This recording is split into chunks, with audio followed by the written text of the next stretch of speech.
Hola hermanos, Dios les bendiga. Qué bueno estar con ustedes, qué bendición. Hola a todos, Dios les guarde. Gracias por seguir con nosotros. Ya saben que es una bendición el contar con su presencia, el contar con su retroalimentación, con cada foto, con cada respuesta que ustedes nos envían, con cada nueva pregunta que ustedes nos envían. Es una bendición para nosotros. Recuerden que estos devocionales no están buscando el elevarlos a la categoría de teólogos. Lo que buscan es que en base a la teología bíblica vayamos comprendiendo algunas cosas que como hijos de Dios, que como creyentes en Cristo son necesarias para nuestra vida. Hemos ido tomando algunas ramas de la teología sistemática, pero no con esa profundidad que dijera que necesita usted ser un teólogo, haber pasado por alguna escuela. Yo le recomendaría, si puede estudiar, estudie, es muy bueno. Pero la intención de estos devocionales es llevar parte de esas enseñanzas a nuestra aplicación, parte de estas enseñanzas a entenderlo por la palabra de Dios y que sea parte de nuestra vida, parte activa de nuestra vida. ¿Está bien? Bueno, así que vamos a seguir con la amarteología. Vamos a seguir hablando de esto que tiene que ver con las definiciones del pecado. Ya vimos varias palabras, todo lo que significa cada una. Gracias. Utilizamos algunos términos en hebreo y griego, no para que usted hable hebreo o hable griego, sino para entender el trasfondo de cada palabra. Cuando nosotros empezamos a ver lo que implica el pecado, lo que significa el pecado y todo lo que conlleva, entonces vamos descubriendo que es más de lo que quizá nosotros habíamos pensado. ¿Está de acuerdo? Y eso es lo que algunos hermanos han compartido. Hermano, el espectro es muy amplio, el espectro es un panorama más amplio. Claro, es así. Y hoy vamos a entender lo que hace la claridad del pecado en la vida del ser humano. Vamos a ver Primera de Juan, la primera carta del apóstol Juan, en el capítulo 3. Vayan, ya saben ustedes, empezamos con una oración. Si ustedes quieren alabar al Señor, gracias por los que tienen ya este hábito de estar esperando el devocional, de estarlo trabajando. Hermanos de la Iglesia Benecer, hermanos de otras congregaciones, pero que se han unido, de verdad es motivante el que estén con nosotros. Miren lo que dice la palabra de Dios. Y quizá es una de las mejores definiciones o donde se habla más claro de lo que implica el pecado. Miren lo que dice, leemos desde el versículo 1. Mirad cuál amor nos ha dado el Padre para que seamos llamados hijos de Dios. Por esto el mundo no nos conoce, porque no le conoció a Él. Amados, ahora somos hijos de Dios y aún no se ha manifestado lo que hemos de ser, pero sabemos que cuando Él se manifieste seremos semejantes a Él porque le veremos tal como es.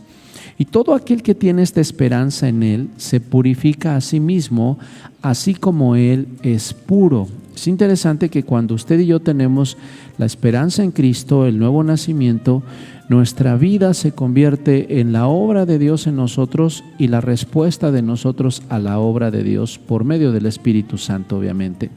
Dice en el versículo 4, todo aquel que comete pecado infringe la ley, pues el pecado es infracción de la ley. Nosotros, hermanos, nos damos cuenta que toda injusticia, todo lo que veíamos en los devocionales pasados, es quebrantar la ley, es quebrantar los principios de Dios. Entonces, ¿qué hace eso? Que nos separa de Dios, separa nuestra vida espiritual, nuestra vida emocional, nuestra santidad es separada de Dios por causa del pecado. Dice el versículo 5, y sabéis que Él apareció para quitar nuestros pecados y no hay pecado en Él. En nuestro Señor Jesucristo se cargó todos nuestros pecados en la cruz, en su cuerpo.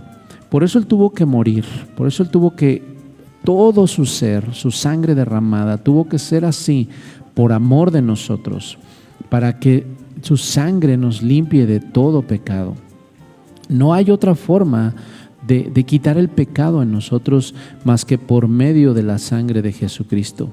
No hay modo de portarse bien, de tener buenas intenciones, de hacer cosas buenas para otros o no meterte en problemas con los demás. No es suficiente ante el pecado. Necesitamos la obra maravillosa de Jesús. Cuando ya tenemos esa obra maravillosa, entonces tenemos que aprender que nuestra vida ya no camina en esa corrupción, ya no camina en esa separación. que lo vemos, y eso debemos de comprenderlo claramente. ¿Cómo sabemos que todos los seres humanos somos pecadores? ¿Se acuerdan que eso lo veíamos en uno de los primeros devocionales de amartología? Sencillamente porque la gente sigue muriendo. Si la paga del pecado es la muerte y alguien muere, ¿qué significa? Que el diseño y la voluntad de Dios sigue presente. Así que nadie puede decir, bueno, es que este era un niño, no tenía pecado. ¿Murió? Tenía pecado. Es que este señor, esta señora, era un alma de Dios, era una persona chulísima, era una persona, no hombre, qué bárbaro. ¿Murió? Tenía pecado. Era un anciano y ya era sabio y era una abuelita bien tierna. ¿Murió? Tenía ese pecado, porque la paga del pecado es la muerte. Ahora, ¿qué es lo que vino a hacer el Señor? A libertarnos de la condenación que el pecado vino a hacer en nosotros. Él un día nos va a venir a libertar también de la potestad completa de la muerte en el momento de la resurrección. Entonces, espiritualmente el Señor Jesús ya nos ha dado libertad y un día Él físicamente va a restituir todas las cosas. Así que su poder de su sangre es para limpiarnos de pecado espiritualmente ahora, y también tiene la potestad para darnos vida eterna, y un día seremos transformados para estar para siempre con Él. Eso es necesario comprenderlo, porque miren lo que dice en el versículo 6. Todo aquel que permanece en Él no peca. Todo aquel que peca no le ha visto ni le ha conocido. Aquí hay algo interesante que entender. Si yo soy hijo de Dios y cometo un pecado, ¿qué significa entonces? ¿Que no soy de Dios? ¿O que nunca fui de Dios? ¿O que Dios ya no me ama? Sigamos leyendo, ve el versículo 7. Hijitos, nadie os engañe. El que hace justicia es justo como Él es justo. Nuestro llamado, Iglesia del Señor, es vivir haciendo justicia. Nuestro llamado es vivir creciendo en la voluntad de Dios. Pero es necesario comprender el versículo 8. El que practica el pecado es del diablo, porque el diablo peca desde el principio. Para esto apareció el Hijo de Dios, para destruir las obras del diablo. ¿Qué sucede con los cristianos? Cuando venimos a Cristo, cuando somos transformados y nacidos en Él, entonces no es que no pequemos, sino que nuestra vida ya no busca pecar, ya no vivimos en la injusticia, ya no vivimos en la maldad.